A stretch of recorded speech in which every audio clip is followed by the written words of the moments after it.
Links को अपने सारे मित्रों के साथ एक बार शेयर कर दीजिए, अपने ग्रुप पे शेयर कर दीजिए कि सारे के सारे आपके जो फ्रेंड्स हैं वो क्लासेस को जो है ज्वाइन कर लें। तो हर जगह जो है वो क्लासेस के लिंक्स जो है वो पहुंचने चाहिए और आपके सारे मित्र जो है वो क्लास में जुड़ जाने चाहिए। ये एक ऐसी क्लास है दोस्तों जिस क्लास को देखने के बाद यूपीएससी 5 जून और यूपी पीएससी 12 जून और इसके अलावा और भी जो स्टेट पीएससी के एग्जाम है वहां आप जाकर गर्दा उड़ा सकते हो, धुआं धुआं कर सकते हो, अपनी प्रतिभा का प्रदर्शन जो है वो कर सकते हो। तो फटाफट सभी लोग जुड़िए और अपने सारे मित्रों के साथ जो है वो क्लासेस के लिंक को शेयर कर दीजिए और कहिए कि भैया लाइव आ जाओ, क्योंकि एनवायरमेंट एंड इकोलॉजी साधारण शब्दों में आपके लिए स्टार्ट हो चुका है। एनवायरमेंट एंड इकोलॉजी में आज हम पढ़ेंगे बायो जियो केमिकल साइकिल। तो ये बायो जियो केमिकल साइकिल क्या है इसके ऊपर हम चर्चा करेंगे, है ना। तो उम्मीद है कि आप सभी लोग जो है वो जुड़ चुके होंगे और उम्मीद है कि आप लोगों ने क्लासेस की जो लिंक्स हैं वो अपने मित्रों के पास शेयर कर दिया होगा। चैनल पे पहली बार होंगे तो चैनल को सब्सक्राइब करके घंटी बजा दी होगी कि यहाँ आने वाली हर क्लासेस का नोटिफिकेशन आप सबको मिले, है ना। फटाफट फटाफट फटाफट वॉचिंग अभी 8 9 10 यही चल रहा है, मजा नहीं आ रहा है, आगे बढ़ो। तो बायो जियो केमिकल साइकिल क्या होता है? बायो जियो केमिकल साइकिल, बायो जियो केमिकल साइकिल, बायो मतलब जैव, जियो मतलब भू, केमिकल मतलब रसायन और साइकिल मतलब चक्र। यानी कि आज हम जैव भू रासायनिक चक्र के बारे में चर्चा करेंगे। यह जैव भू रासायनिक चक्र होता क्या है दोस्तों? तो दोस्तों जब हमने अपने पर्यावरण के बारे में बात किया तो पर्यावरण में हमने जीवों के बारे में चर्चा की, पर्यावरण में हमने वनस्पति के बारे में चर्चा की और आज हम जैव भू रासायनिक चक्र में जो है वो जीव और पर्यावरण के माध्यम से जो है उनके तत्वों के संचलन के या परिसंचरण के बारे में जो है वो बात करेंगे कि कैसे ये सब जो हैं वो मिलकर जो है ये पर्यावरण को आगे बढ़ा रहे हैं। बायो जियो केमिकल साइकिल यानी कि जैव भू रासायनिक चक्र को अगर हम इसका संधि विच्छेद करते हैं, जब इन्हें दो भागों में विभाजित करते हैं तो दो शब्दों से बना हुआ है। एक है जैव, जैव का अर्थ है जीव, और दूसरा है आपका केमिकल या भू रसायन। अब जैव के बारे में अगर हम बात करें तो जैव आपके माइक्रो ऑर्गेनिज्म यानी कि सूक्ष्म जीव जैसे कि बैक्टीरिया, प्रोटोजोआ, वायरस, है ना, ये आपके क्या हो गए? सूक्ष्म जीव हो गए। इसके अलावा जैव में क्या आएंगे? तो प्लांट्स आएंगे। इसके अलावा जैव में क्या आएंगे? तो जैव में इसके अलावा आपके एनिमल्स आएंगे, बर्ड्स आएंगे, ह्यूमन बींग्स आएंगे, ये सब तो जैव ही है ना। और उसके बाद दूसरा जो शब्द था वो था भू रसायन यानी कि जियो केमिकल। अब ये जियो केमिकल क्या होता है, भू रसायन क्या होता है? तो दोस्तों भू रसायन के बारे में अगर हम बात करें तो भू वैज्ञानिक और भू रासायनिक प्रक्रिया जैसे कि जैविक जीवों में अणुओं का बनना, अजैविक यानी कि एबायोटिक जैव भू रसायन चक्र में मौजूद जो भी तत्व होते हैं इनके कंपोनेंट्स या इनके फैक्टर जो हैं वो क्या करते हैं? जैविक घटकों के विभिन्न रूपों के अंदर प्रवाहित होते रहते हैं और सभी रासायनिक तत्वों को पारिस्थितिकी तंत्र के जीवित घटकों के अस्तित्व को बनाए रखने के लिए लगातार क्या करना होता है? रिसाइकल करना होता है, यानी कि पुनर्चक्रण करने की इसकी आवश्यकता होती है। ये जो शब्द है जैव भू रसायन चक्र यानी कि बायो जियो केमिकल साइकिल, इस शब्द का जो सबसे पहली बार प्रयोग किया गया था वो किया गया था 1937 में। 1937 में दोस्तों पीबी पॉलीनॉम इस नाम के एक वैज्ञानिक थे या कहें तो एक जियोग्राफर थे जो कि रूस के रहने वाले थे। उनके द्वारा जो है इस शब्द का जो है वो सबसे पहली बार प्रयोग किया गया था और इसमें जीव मंडल के अंदर जो भी आपके जीवित और गैर जीवित जो भी आपके फैक्टर्स थे यानी कि जो भी आपके घटक थे उन घटकों के बीच में पदार्थों का आदान प्रदान कैसे किया जाता है इसके अध्ययन के रूप में इसे जाना जाता है।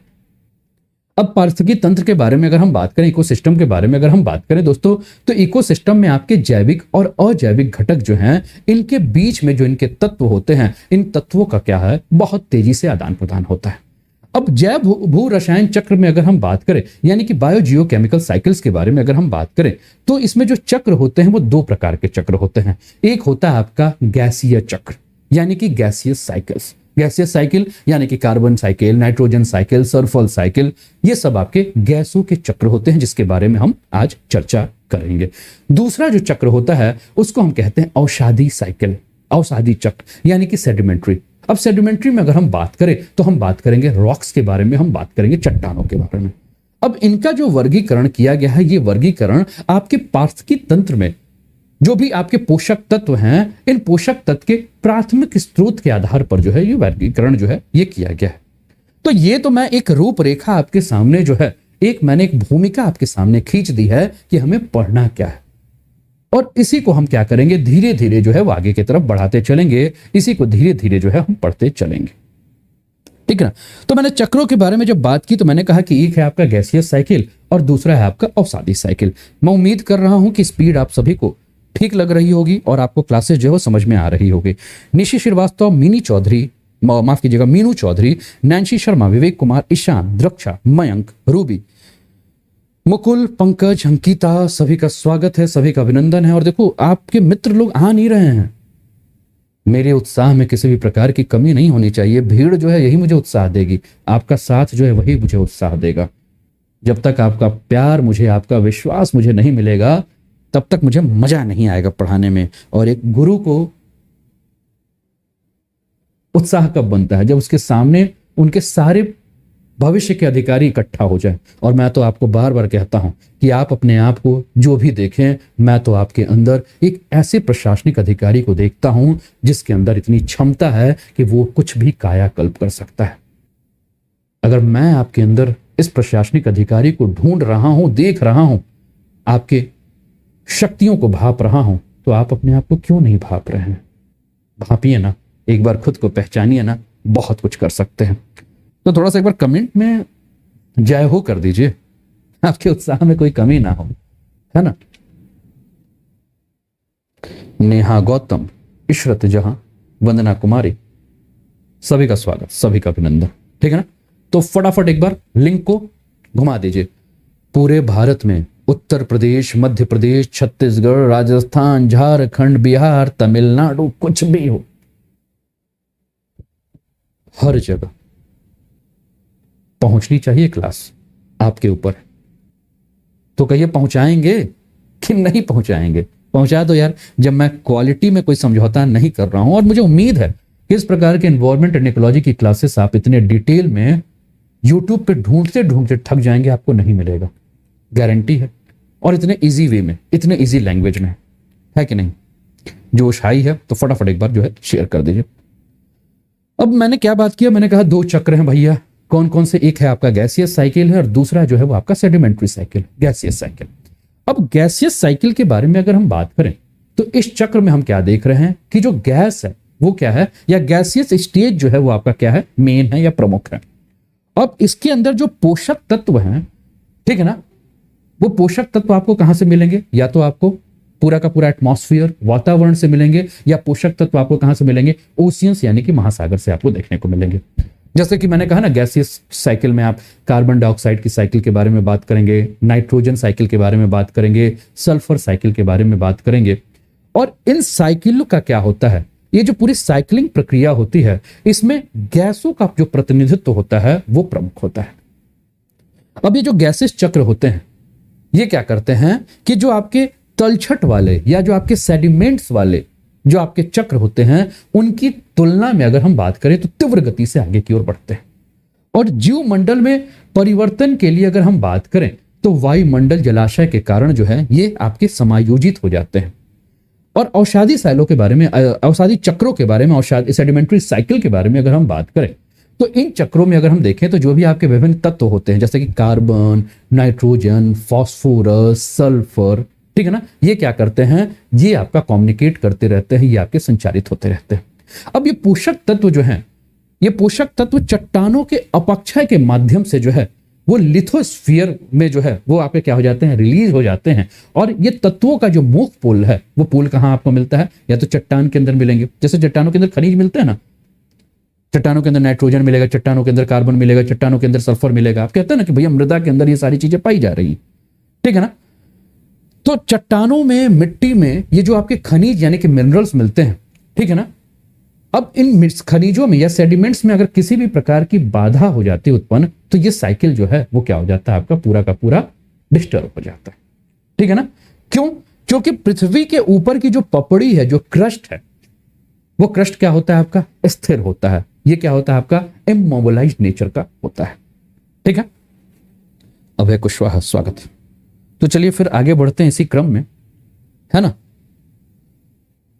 सर अपक्षय क्या होता है? अपक्षय और अपर्दन दो चीजें हैं, ठीक है ना। इरोजन और वेदरिंग के बारे में आप लोगों ने पहले पढ़ा होगा। तो दोस्तों इस समय जुड़े हैं आप अनअकैडमी, इंडिया का लार्जेस्ट लर्निंग प्लेटफॉर्म, और यूपीपीएससी और यूपी ट्रिपल एससी का यह कैटेगरी है।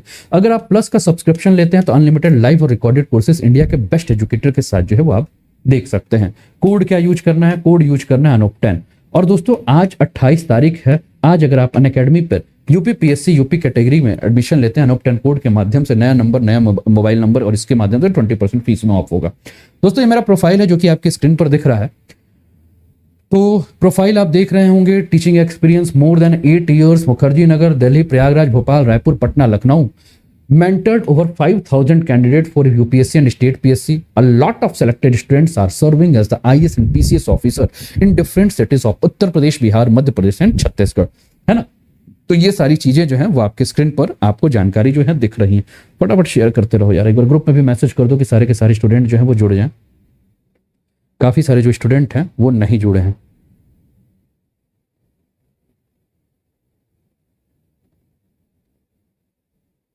तो सभी के सभी स्टूडेंट जो है फटाफट जो है वो जुड़ जाइए। क्लासेस स्टार्ट हो चुकी हैं, क्लासेस लाइव हैं, है ना। और जुड़ के अपने मित्रों के साथ भी शेयर कर दीजिए फटाफट, सभी का इंतजार है। तो ये बायो जियो केमिकल साइकिल है जिसके ऊपर हमने चर्चा की थी। तो चलिए स्टार्ट करते हैं। बायो जियो केमिकल साइकिल, एक मैंने इसकी भूमिका आपके सामने जो है वो बांध दी थी। तो बायो जियो केमिकल साइकिल, तो biological chemical plus geological process जो है, इन दोनों को मिलकर क्या बनता है आपका बायोलॉजिकल जियो केमिकल साइकिल का जो है वो निर्माण होता है। कल्पना स्वागत है। क्या निर्माण होता है? बायो जियो केमिकल साइकिल का जो है वो आपको निर्माण देने को मिलता है। अब इसके अंदर अगर हम बात करें तो energy flow through an ecosystem and is release as heat but chemical elements are recycled. तो इसकी अगर हम बात करें तो इसमें हम क्या देखते हैं कि ऊर्जा जो है वो ऊर्जा एक पारिस्थितिकी तंत्र के माध्यम से जो है वो क्या होती है? रिलीज होती है। और जब ये रिलीज होती है तो इसमें क्या होता है कि ये हीट के रूप में जो है वो आपका रिलीज हो रहा है।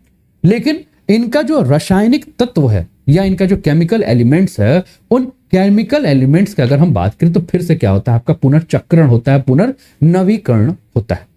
The way in which an elements और compound moves between its several biotic and abiotic forms and location in the biosphere is called the biogeochemical cycle. अब ये जो भी आपके तत्व हैं या जो भी आपके यौगिक हैं वो क्या करते हैं कि जैसे कि मैंने बात किया ना कि जैविक और अजैविक, बायोटिक और एबायोटिक, और ये बायोटिक और एबायोटिक कहाँ है? आपके जीवमंडल में है। कहाँ है आपके? ये आपके जीवमंडल में यानी कि बायोस्फीयर के अंतर्गत है।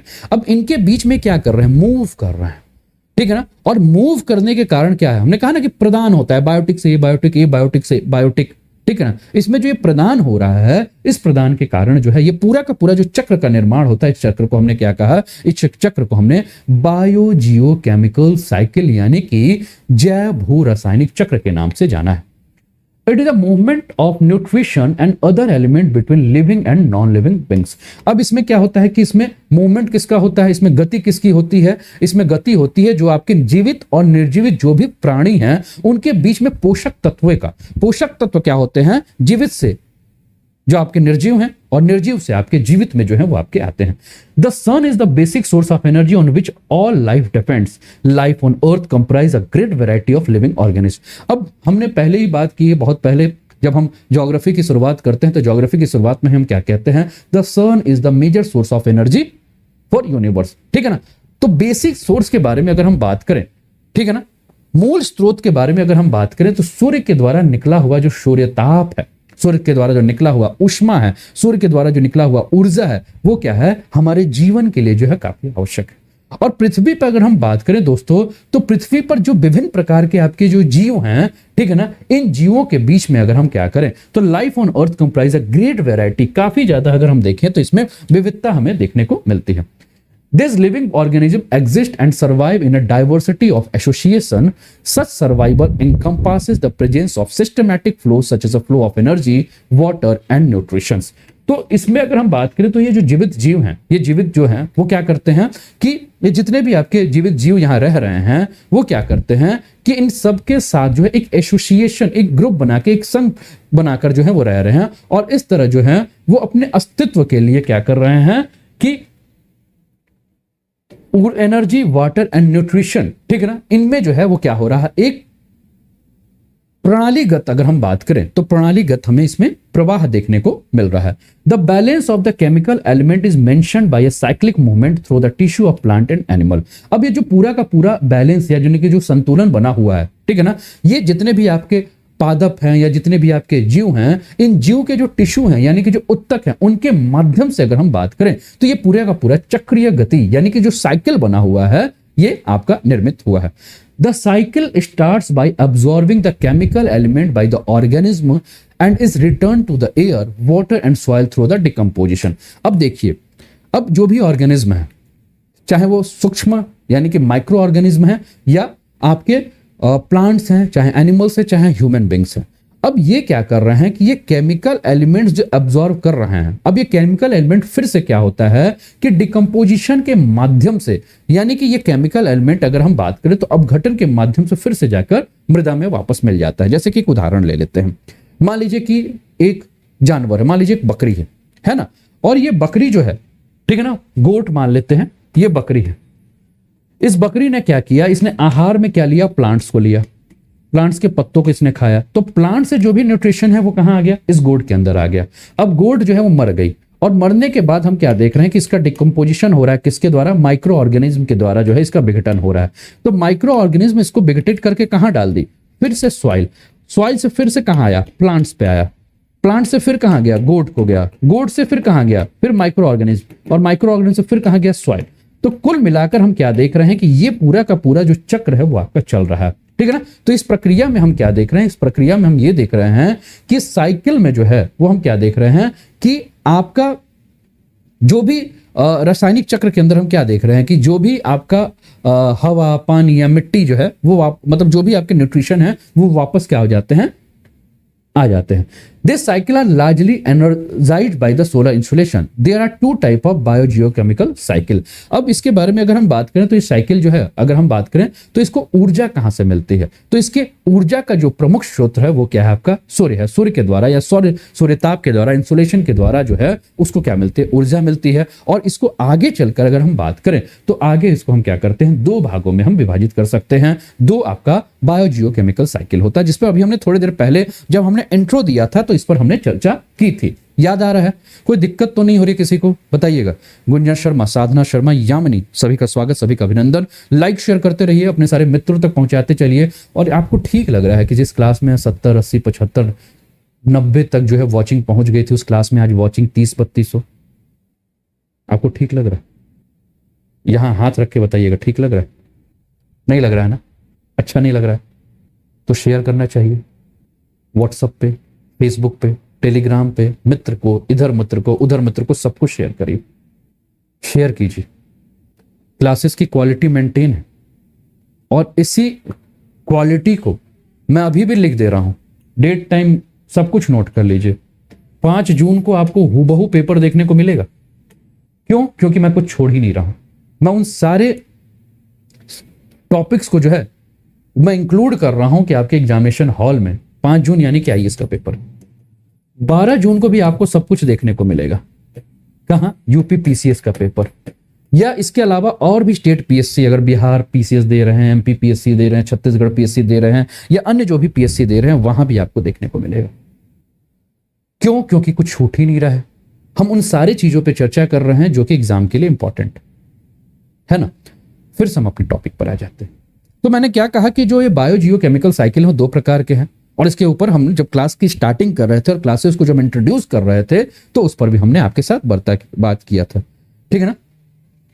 साधना शर्मा सर, मॉर्निंग में क्लास हो रही है 28, 29, 30 तारीख को करंट अफेयर्स की क्लासेस स्पेशल पे हो रही है। स्पेशल पे जो है वो आप देखिएगा, है ना।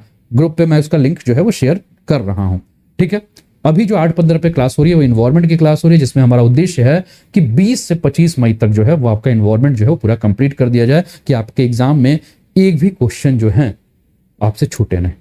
तो हमने बायोजियोकेमिकल साइकिल में हमने क्या कहा कि 2 प्रकार का साइकिल होगा, एक है आपका गैसियस साइकिल और दूसरा आपका सेडिमेंट्री साइकिल। अब गैसियस साइकिल के बारे में अगर हम बात करें तो गैसियस साइकिल का जो मेन सोर्स है या मुख्य जो भंडार है वो क्या है, आपका वायुमंडल और महासागर है। और सेडिमेंट्री साइकिल के बारे में बात करें तो the main reserve is the soil and the sedimentary and other rocks of the earth crust. तो जो आपके औषधि चक्र है उसमें कौन सा है, या तो मृदा है, मिट्टी है, या और भी आपके औषधि चट्टान है, वो आपके क्या है, सेडिमेंट्री रॉक्स। ये आपका इस साइकिल के जो है वो पूरे के पूरे क्या है, भंडार के रूप में जाना जा सकता है। अब बायो जियो केमिकल साइकिल के बारे में बात करें तो ये सारा हमें जो है वो क्या करना है, पढ़ना है। याद रखिएगा, इस सबको हमें जो है वो पढ़ना है, उस सबको हमें जानना है। तो कौन कौन से साइकिल के बारे में पढ़ना है, तो कार्बन साइकिल यानी कि कार्बन चक्र, नाइट्रोजन साइकिल यानी कि नाइट्रोजन चक्र, ऑक्सीजन साइकिल यानी कि ऑक्सीजन चक्र, फास्फोरस साइकिल यानी कि फास्फोरस चक्र, सल्फर साइकिल यानी कि सल्फर चक्र, वाटर साइकिल या हाइड्रोलॉजिकल साइकिल, और रॉक साइकिल यानी कि आपका शैल चक्र इसको कर दीजिए, ठीक है ना, क्या कर दीजिए, इसको शैल चक्र कह दीजिए। तो आपको ये सारा का सारा जो है वो आपको अध्ययन करना है, ठीक है ना, ये सारा का सारा जो है वो आपको क्या करना है मेरे दोस्त, अध्ययन करना है। स्पीड फास्ट तो नहीं हो रही है ना, मुझे एक बार टोक दीजिए, आप लोग बता दीजिए अगर स्पीड फास्ट हो रही है तो मैं स्पीड को डाउन कर दूंगा। सभी को समझ में आ रहा है एकदम इजी लैंग्वेज में। तो कार्बन साइकिल, तो कार्बन साइकिल के बारे में हम बात करते हैं कि कार्बन चक्र होता क्या है। एक बार मुझे बता दीजिए, कोई समस्या हो रही है कुछ तो मुझे बता दीजिए, किसी को भी कोई समस्या है तो, किसी को कोई समस्या है तो बता दीजिए। स्पीड सही है, फास्ट हो रहा होगा तो एक बार मुझे बता दीजिएगा। दिनेश मिश्रा प्रणाम। और एक बार फटाफट जो है अपने सारे मित्रों के साथ क्लासेस के लिंक को शेयर कर दीजिए। देखो ये 60 70 80 90 भी रहेगा तो थोड़ा सा मेरे मन को सुकून होगा। 50 से कम जो है वो मन को जो है वो तकलीफ होती है, यहाँ पीड़ा होने लगती है, दर्द होने लगता है ना। और इस दर्द में फिर ऐसा मत हो कि यहाँ पढ़ाते पढ़ाते हम गिर जाएं, ठीक है। तो फटाफट जो है स्पीड को बढ़ाओ, मित्र को जो है बुलाओ। तो सबसे पहले हम बात करेंगे किसके बारे में, सबसे पहले हम बात करेंगे कार्बन साइकिल के बारे में। तो ये आपकी स्क्रीन पर देखिए कार्बन साइकिल का एक इमेज नजर आ रहा होगा, carbon carbon carbon carbon carbon carbon carbon carbon, हर जगह कार्बन साइकिल।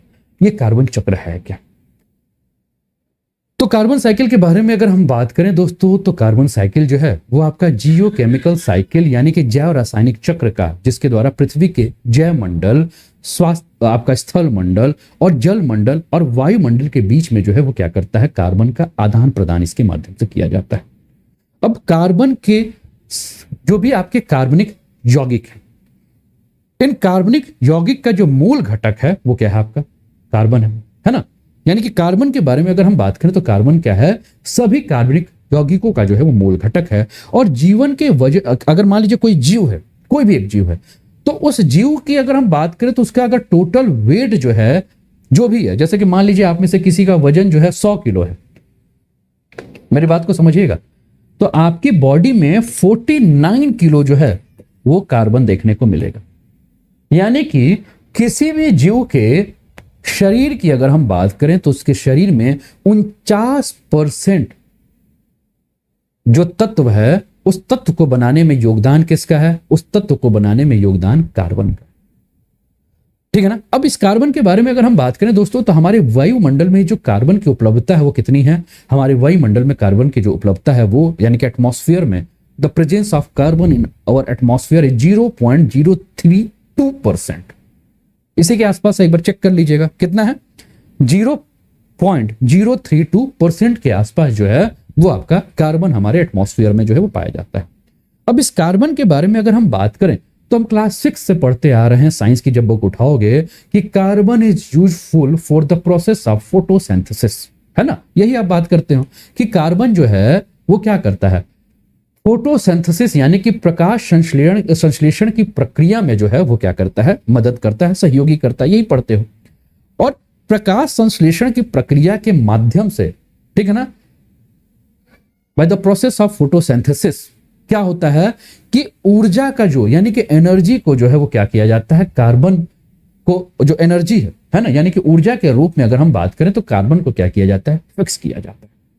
और इस प्रकाश संश्लेषण के दौरान यानी द प्रोसेस ऑफ फोटोसिंथेसिस हम क्या देख रहे हैं कि हमारे वायुमंडल में जो एयर मौजूद है, क्योंकि एयर के बारे में हम क्या कहते हैं, air is the mixture of gases, dust particle and water vapours. यही हम कहते हैं ना कि वायु क्या है, वायु मिश्रण है किसका, गैसों का, डस्ट पार्टिकल का और जलवाष्प का मिश्रण है। अब ये पौधों को जो कार्बन मिलता है वो कहां से मिल रहा है, वायुमंडल से मिल रहा है। तो वायुमंडल में जो आपके मौजूद है कार्बन, ठीक है ना। और दूसरा अगर हम बात करें तो दूसरा आपको कहां देखने को मिलेगा, तो जल के अंदर कार्बन डाइऑक्साइड का जो घुलन है तो इसका उपयोग जो है वो क्या किया जाता है, प्रकाश संश्लेषण की प्रक्रिया के लिए प्रयोग किया जाता है। अब महासागरों में अगर हम बात करें दोस्तों, तो महासागरों में बड़ी मात्रा में जो है वो क्या पाया जाता है, कार्बन डाइऑक्साइड पाया जाता है।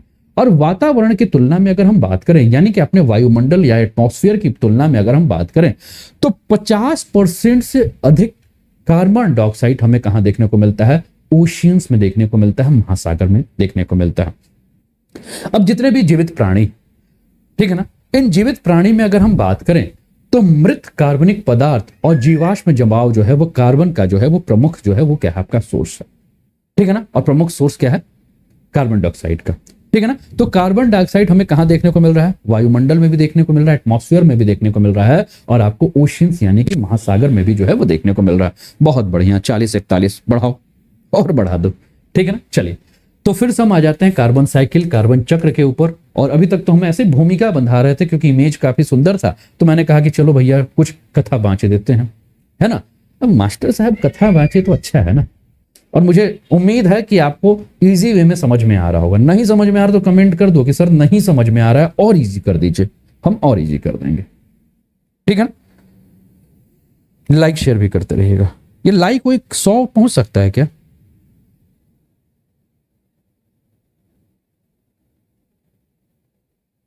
बताइएगा।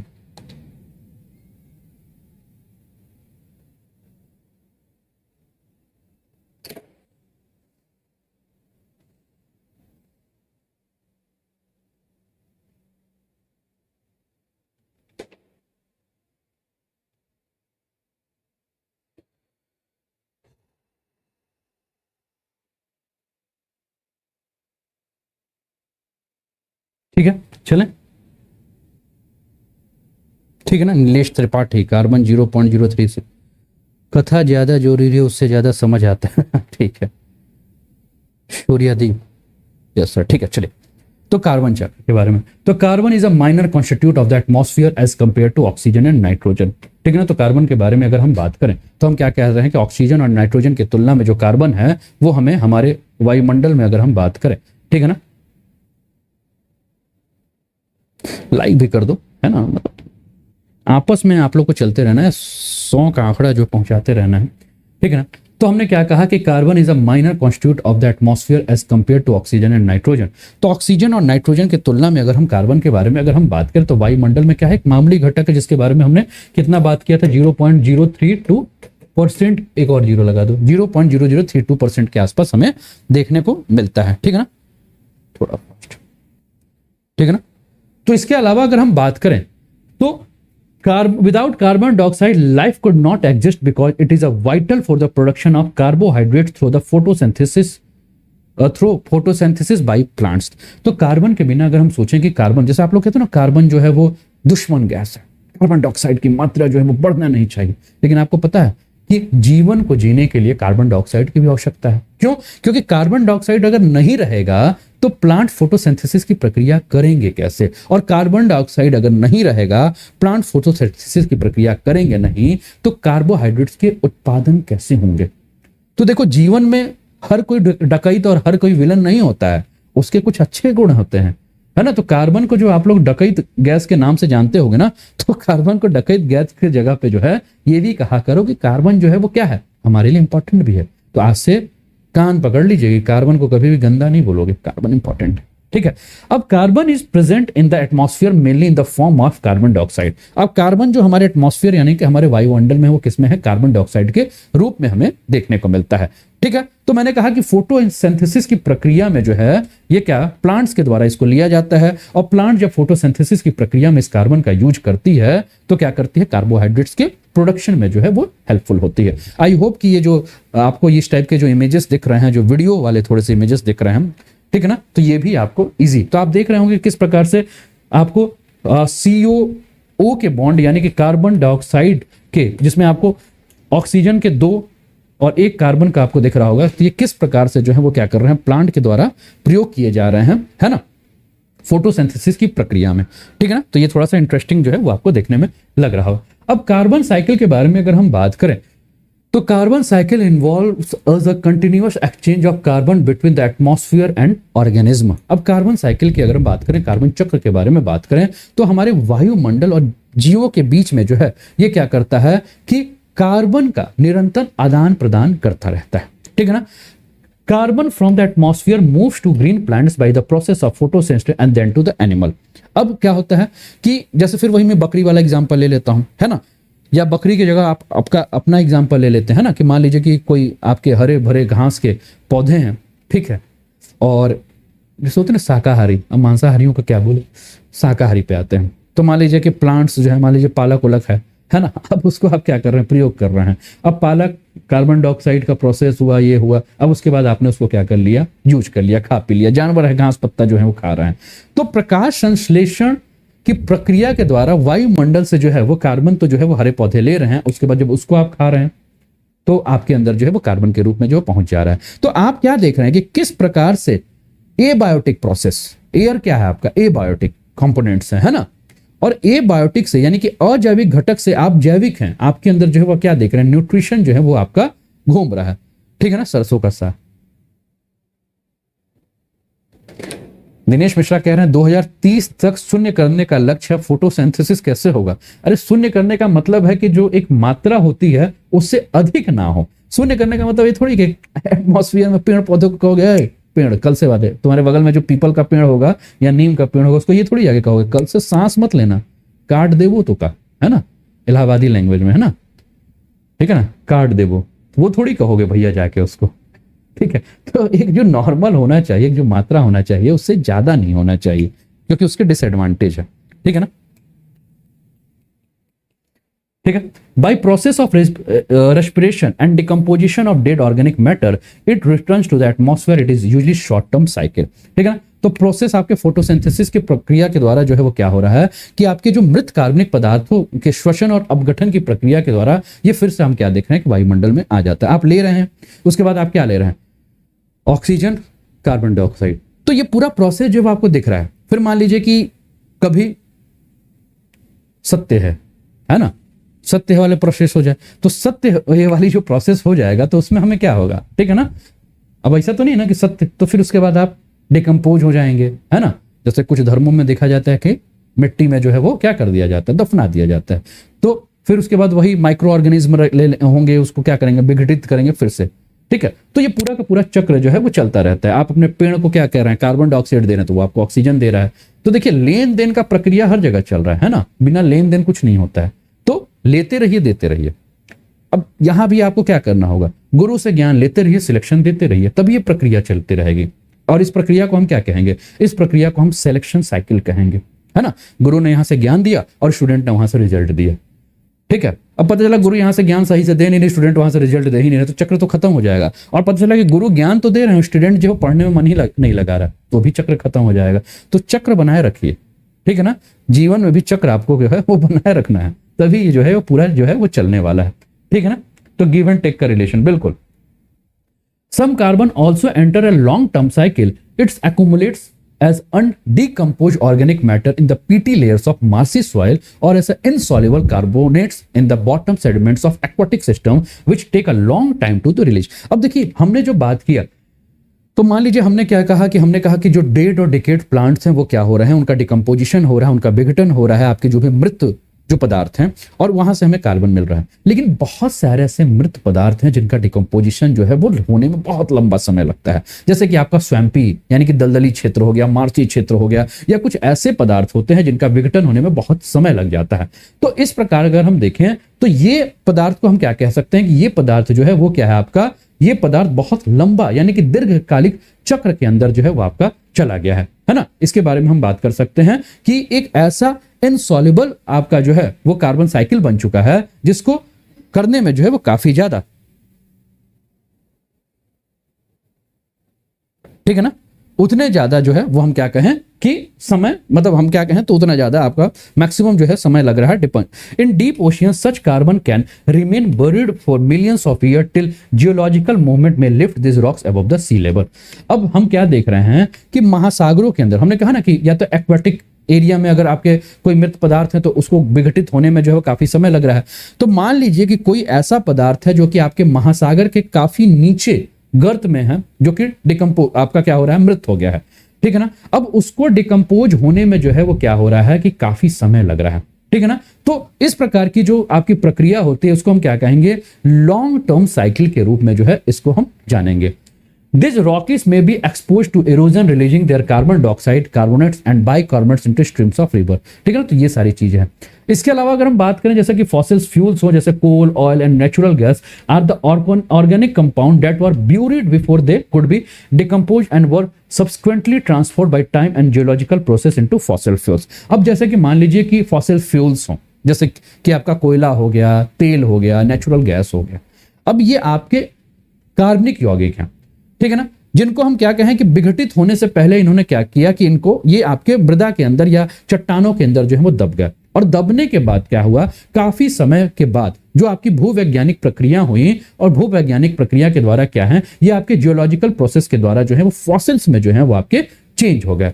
When they are burned the carbon stored in them is released back into the atmosphere as a carbon dioxide. अब जो ये आपके फॉसिल फ्यूल्स हैं, जैसे कि गैसेस के बारे में हम लें, कोल्स के बारे में लें, ऑयल्स के बारे में लें, अब इसके अंदर क्या है, कार्बन है। अब जैसे ही इसको आप जलाते हो तो ये रिलीज क्या करता है, कार्बन है, तो ये आपके एटमॉस्फेयर में कार्बन डाइऑक्साइड जो है वो रिलीज करता है।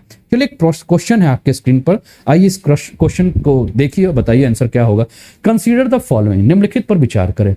फोटोसिंथेसिस प्रकाश संश्लेषण, रेस्पिरेशन श्वसन, डिके ऑफ ऑर्गेनिक मैटर कार्बनिक पदार्थों का क्षय, वोल्केनिक एक्शन ज्वालामुखी क्रिया।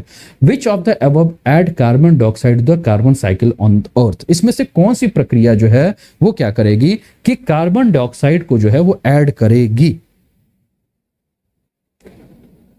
कार्बन चक्र के अंतर्गत।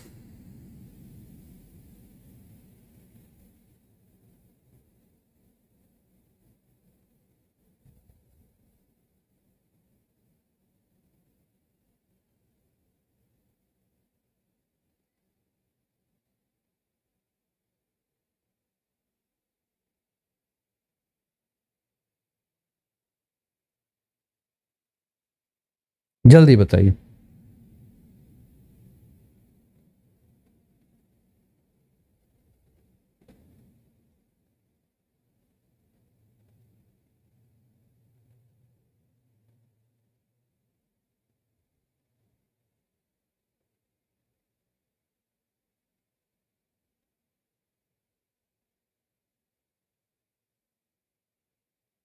जल्दी जल्दी जल्दी रिप्लाई मारिए।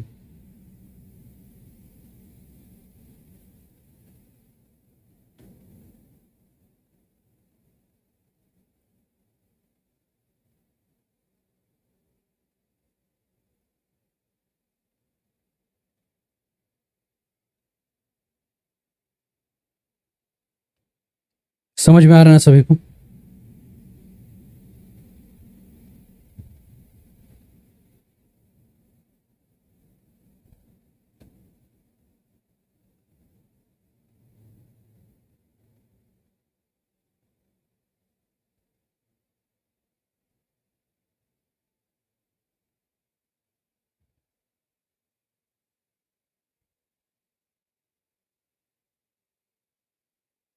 चलें आगे बढ़ें। चल, तो इसमें अगर हम बात करें तो 2 3 4 जिन्होंने कहा है ना, फोटोसिंथेसिस की प्रक्रिया के द्वारा भैया कैसे होगा, इसमें तो ऑक्सीजन होगा, तो ये हटा दीजिए। तो 2 3 4 जो है वो आपका राइट आंसर है। जिन्होंने कहा सी वो सभी के उत्तर जो हैं, ठीक है ना, आपके सही। ठीक है, चलिए अब ये दूसरा जो चक्र है उसके बारे में हम बात करें। इसको देख के आप लोग एक बार कमेंट कर दीजिए कि ये किस साइकिल के बारे में हम चर्चा करने वाले हैं। एक बार इसको देखिए और देख के कमेंट कीजिए कि हम किस साइकिल के बारे में चर्चा करने वाले हैं। देख के कुछ समझ में आ रहा है?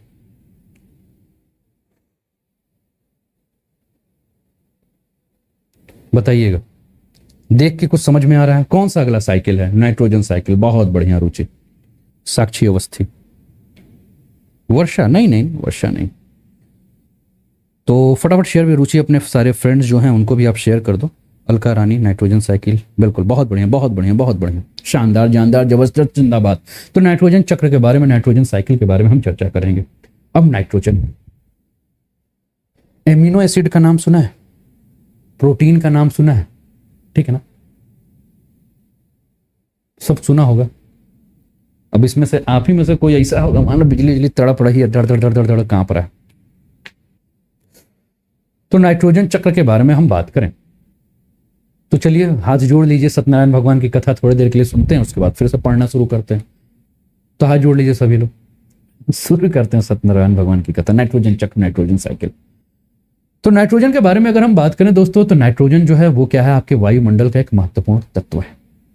प्रोटीन के बारे में आपने सुना है, और प्रोटीन जिसको कि हम अगर हम बात करें तो प्रोटीन जो है वो आपके एमिनो एसिड में जो है वो मौजूद होता है। कोई बायोटेक वाला है, गलती मत निकालना, ठीक है, क्योंकि आपको हो सकता है बहुत ज्यादा डिटेल में पता हो, और हम तो भैया ज्योग्राफी के मास्टर हैं, तो जितना अपना रेंज है उस रेंज में हमने पता करके रखा है।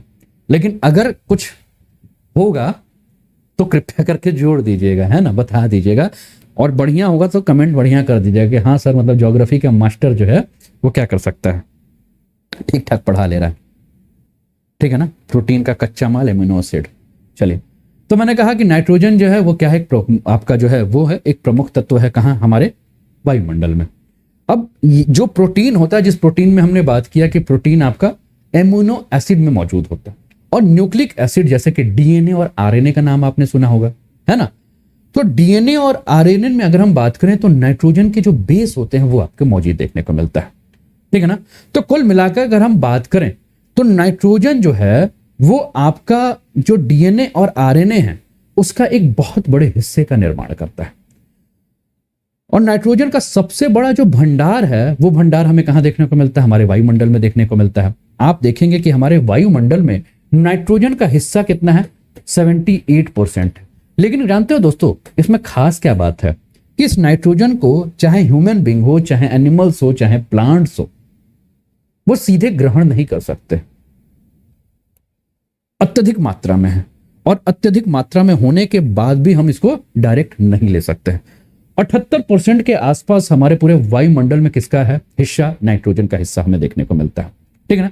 और नाइट्रोजन अगर हम बात करें दोस्तों, तो नाइट्रोजन का निर्धारण या नाइट्रिफिकेशन जो है वो एक प्रक्रिया होती है जिसमें कि नाइट्रोजन को क्या किया जाता है, फिक्स किया जाता है। और नाइट्रोजन का जो निर्धारण, जिसको कि हम नाइट्रेट्स बनाने के लिए अगर हम बात करें तो ऑक्सीजन के साथ जो है वो क्या किया जाता है, नाइट्रोजन को जोड़ा जाता है। और नाइट्रेट्स का जो उपयोग होता है, वो नाइट्रेट्स का उपयोग किस लिए होता है, तो नाइट्रेट्स का उपयोग जो है वो पौधों या जंतुओं के द्वारा जो है वो किया जाता है, ठीक है ना। यानी कि जो जंतु पौधे को खा रहे हैं और उन जंतुओं को जो खा रहा है, ठीक है ना, तो ये पूरा का पूरा एक प्रोसेस हमें देखने को मिलता है।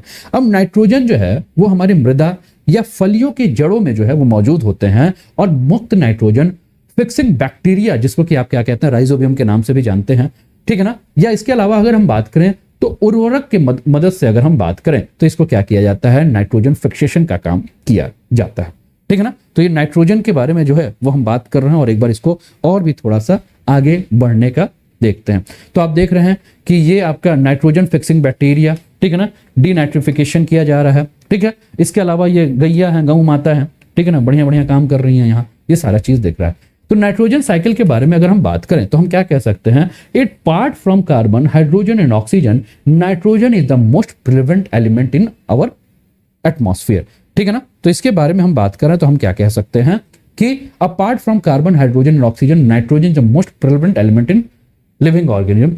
तो हम क्या देख रहे हैं कि हमारे इस वायुमंडल में, ठीक है ना, कार्बन, हाइड्रोजन और ऑक्सीजन के अलावा अगर हम बात करें तो जो सबसे ज्यादा प्रचलित तत्व है, और ये प्रचलित तत्व हमारे जो लिविंग ऑर्गेनिज्म यानी कि जीवित जीवों के बीच में है, वो क्या है आपका nitrogen. Nitrogen is constituent of amino acid, proteins, hormones, chlorophylls and many of the vitamins. तो नाइट्रोजन के बारे में बात करें तो नाइट्रोजन हमें कहा, एमिनो एसिड में, प्रोटीन्स में, हार्मोन्स में, क्लोरोफिल में और कई विटामिन के एक घटक के रूप में हमें देखने को मिलता है। Plants compete with microbes for the limited nitrogen that is available in the soil. Thus, nitrogen is a limiting nutrient for both natural and agriculture system. तो जो प्लांट्स है, ठीक है ना, अगर हम बात करें तो प्लांट्स को नाइट्रोजन कहां से मिल रहा है, तो मृदा से मिल रहा है। और मृदा में अगर हम बात करें तो मृदा में जो है वो नाइट्रोजन की एक सीमित मात्रा होती है, ठीक है ना, जो कि पौधों के माध्यम से, जड़ों के माध्यम से जो उसको मिलता है। और इस प्रकार से अगर हम बात करें तो नाइट्रोजन प्राकृतिक और कृषि का जो आपका पूरा का पूरा इकोसिस्टम है, यानी कि एग्रीकल्चर इकोसिस्टम है, इसके अंदर अगर हम बात करें तो इसके अंदर जो है वो क्या है आपका एक लिमिटेड न्यूट्रिएंट्स के रूप में, यानी कि सीमित पौष्टिक तत्व के रूप में हमें देखने को मिलता है। Nitrogen exist as 2 nitrogen atoms, यानी कि N2 के माध्यम से दिखाया जाता है, joined by very nitrogen triple covalent bond. ठीक है ना, तो नाइट्रोजन जो है वो हमारे वायुमंडल में नाइट्रोजन के 2 परमाणुओं के रूप में जो है मौजूद है, और ठीक है, और इसको ट्रिपल बॉन्ड के द्वारा जो है वो क्या किया जाता है, ये हमें देखने को भी मिलता है। ठीक है ना, in nature lightning and ultraviolet radiation provide enough energy to convert nitrogen to nitrogen oxide. अब देखिए,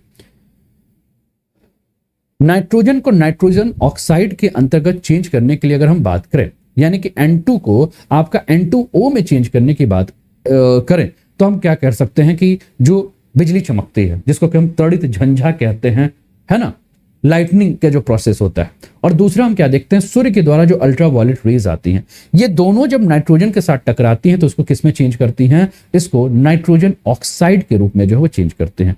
इसके अलावा industrial combustion, forest fire, automobile exhaust and power generating station are also source of atmospheric nitrogen oxide. अब इसके अलावा हमारे वायुमंडल में नाइट्रोजन के अन्य स्रोतों के बारे में अगर हम बात करें, तो मान लीजिए उद्योगों के अंदर जो कंबस्शन का प्रोसेस हो रहा है, जो ईंधनों को जलाया जा रहा है, जिसके द्वारा ऊर्जा प्राप्त होगी। इसके अलावा जंगल में जो आग लग जा रही है, इसके अलावा ऑटोमोबाइल्स आप यूज कर रहे हैं, पेट्रोल और डीजल, वहां से आपको जो है वो नाइट्रोजन जो है निकलता है। ठीक है, इसके अलावा हम देख रहे हैं जो कि आपके थर्मल पावर प्लांट्स हैं, तो वहां से भी हम क्या देखते हैं कि हमारे वायुमंडल में जो है वो नाइट्रोजन जो है वो रिलीज हो रहा है।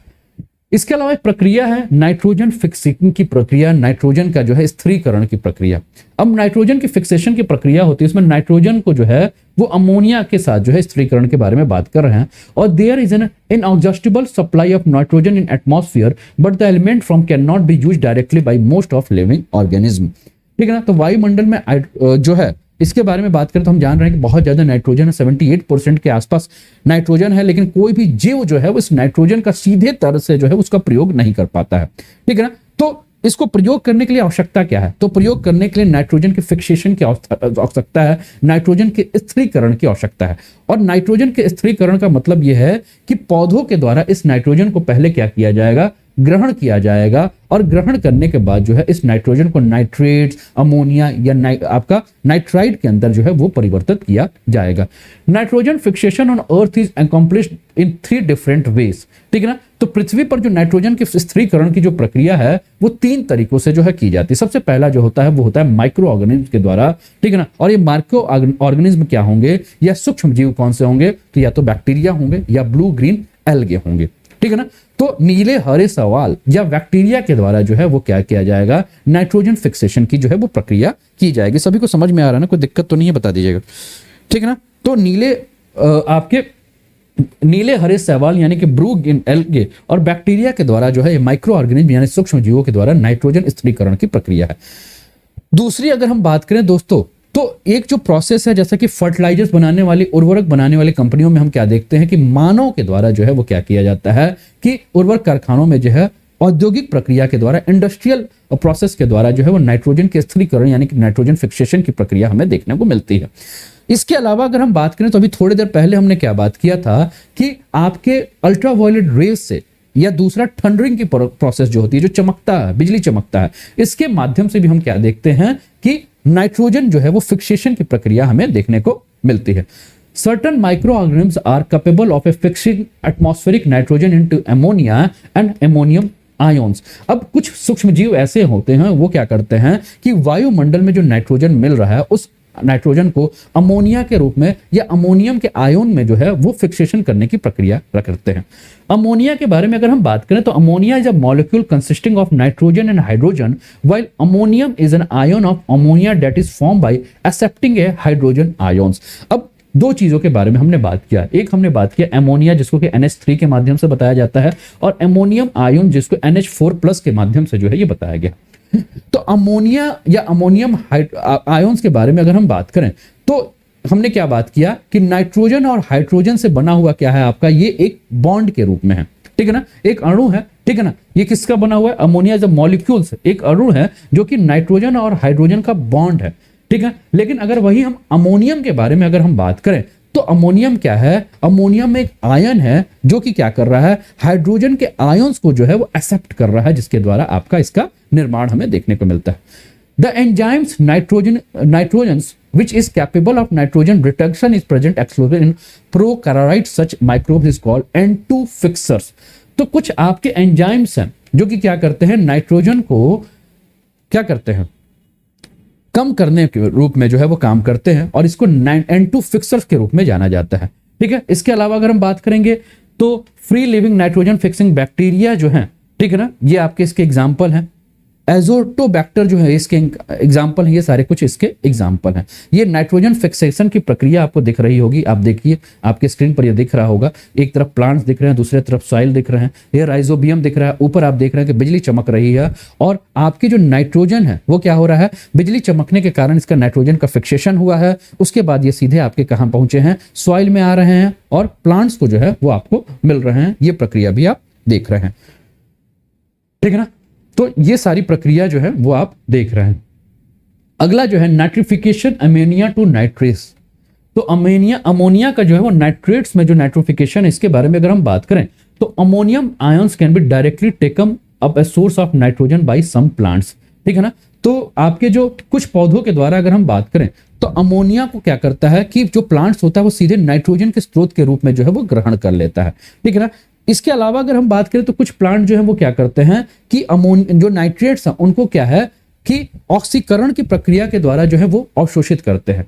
Ammonia and ammonium ions are oxidised to nitrates by two groups of bacteria. ये सारी चीजें हैं, ठीक है ना।